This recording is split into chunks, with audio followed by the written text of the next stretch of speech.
Cari fratelli e sorelle, buongiorno.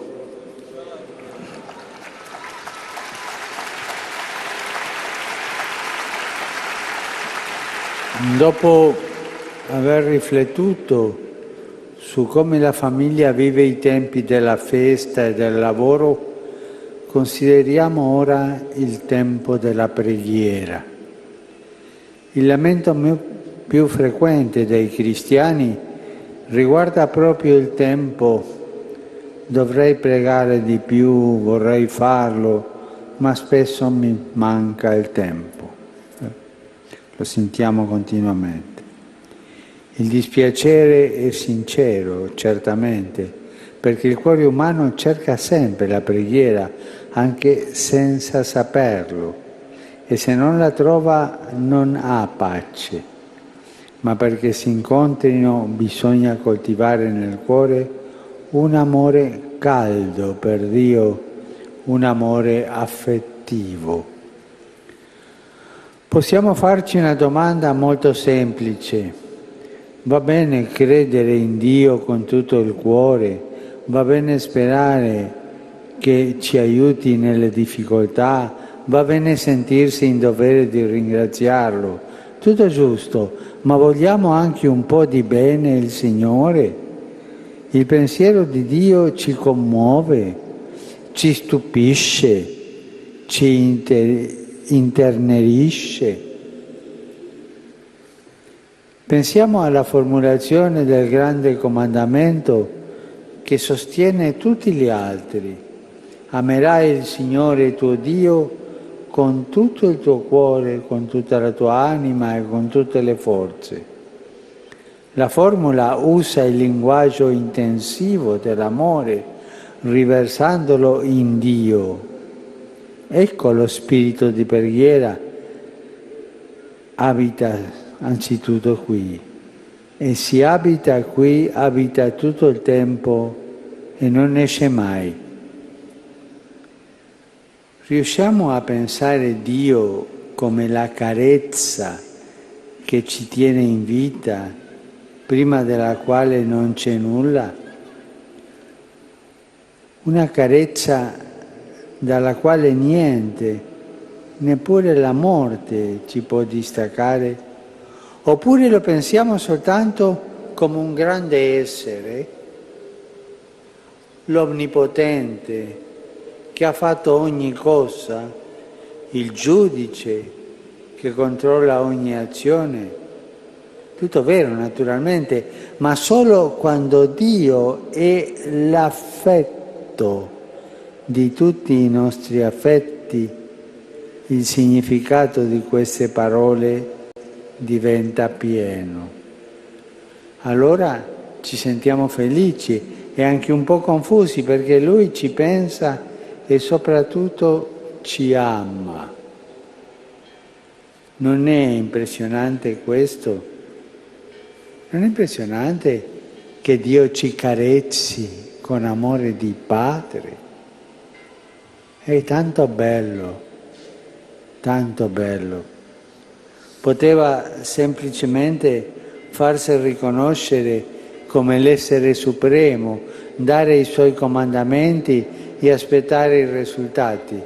Invece Dio ha fatto e fa infinitamente di più di questo. Ci accompagna nella strada della vita, ci protegge, ci ama. Se l'affetto per Dio non accende il fuoco, lo spirito della preghiera non riscalda il tempo. Possiamo anche moltiplicare le nostre parole, come fanno i pagani, diceva Gesù, oppure anche scrivere i nostri riti, come fanno i farisei.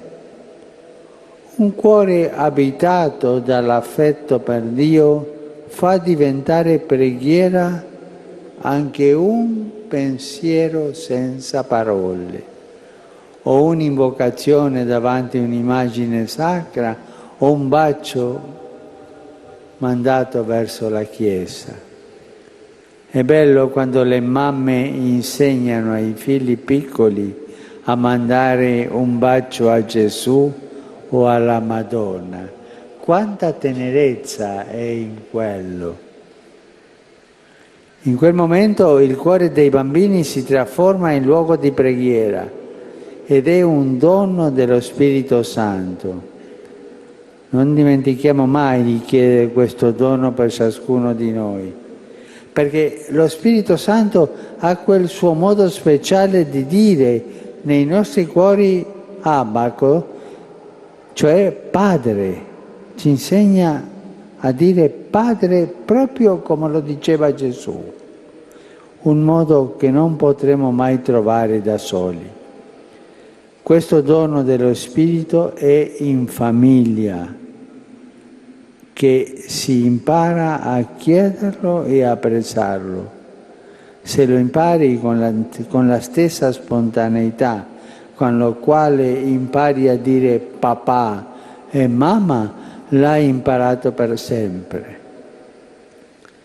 Quando questo accade, il tempo dell'intera vita familiare viene avvolto nel grembo dell'amore di Dio e cerca spontaneamente il tempo della preghiera.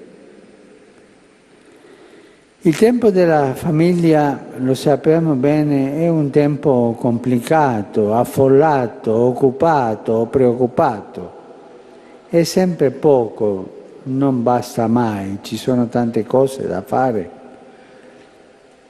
Chi ha una famiglia impara presto a risolvere un'equazione che neppure i grandi matematici sanno risolvere. Dentro le 24 ore ce ne fa stare il doppio. È così, eh? Ci sono mamme e papà che potrebbero vincere il Nobel per questo, eh? In 24 ore fanno 48. Non so come fanno, ma si muovono e fanno. È tanto lavoro in famiglia.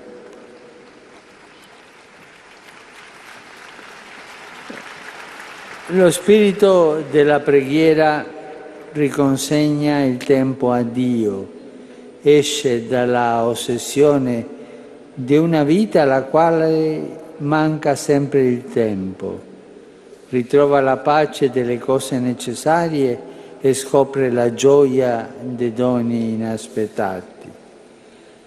Delle buone guide per questo sono le due sorelle, Marta e Maria, di cui parla il Vangelo che abbiamo sentito. Esse impararono da Dio l'armonia dei ritmi familiari, la bellezza della festa, la serenità del lavoro, lo spirito della preghiera, la visita di Gesù al quale volevano bene era la loro festa. Un giorno però Marta imparò che il lavoro dell'ospitalità più importante non è tutto, ma che ascoltare il Signore come faceva Maria era la cosa veramente essenziale, la parte migliore del tempo. La preghiera sgorga dall'ascolto di Gesù, dalla lettura del Vangelo, non dimenticatevi. Tutti i giorni leggere un passo del Vangelo. La preghiera sgorge dalla confidenza con la parola di Dio. C'è questa confidenza nella nostra famiglia? Abbiamo in casa il Vangelo? Lo apriamo qualche volta per leggerlo assieme? Lo meditiamo recitando il rosario. Il Vangelo letto e meditato in famiglia è come un pane buono che nutre il cuore di tutti. E alla mattina e alla sera e quando ci mettiamo a tavola impariamo a dire assieme una preghiera con molta semplicità. È Gesù che viene tra noi, come andava nella famiglia di Marta, Maria e Lazzaro. Una cosa che ho molto a cuore e che ho visto nelle città, ma ci sono bambini che non hanno imparato a fare il segno della croce. Ma tu, mamma, papà, insegna al bambino a pregare, a fare il segno della croce. E questo è un compito bello delle mamme e dei papà.